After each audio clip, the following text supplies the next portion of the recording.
Imagine it. The year is 1841.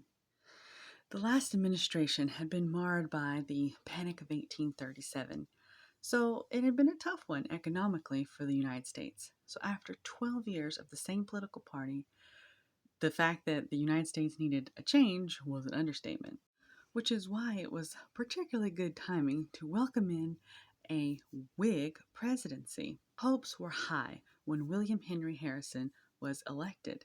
Unfortunately, we'll never know what kind of changes the new Whig president may have been. But before we get too ahead of ourselves, we also have a new vice president.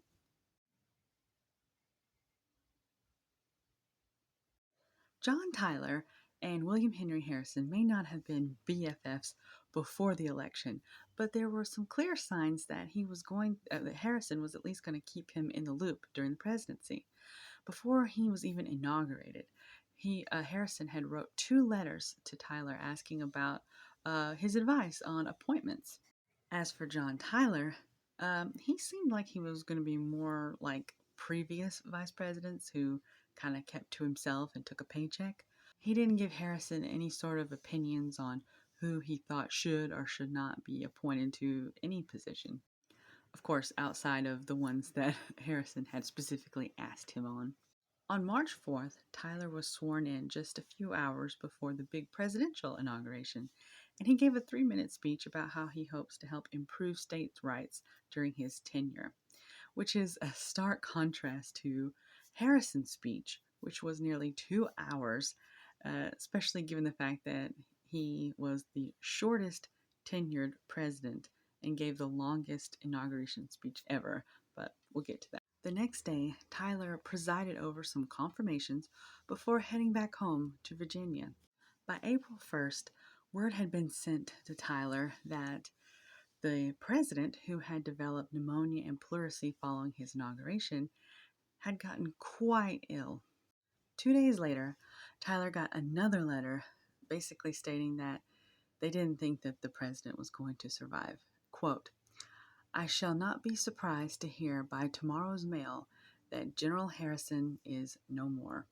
Now, many people in Tyler's position would have packed up and head right back to the White House, but not Tyler.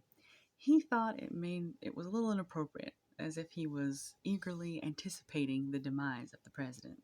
At dawn on April 5th, Fletcher Webster, who was the son of Daniel Webster, Secretary of State, and who himself was the chief clerk of the State Department, came in person to inform John Tyler that he was no longer vice president and that now he was full-fledged president.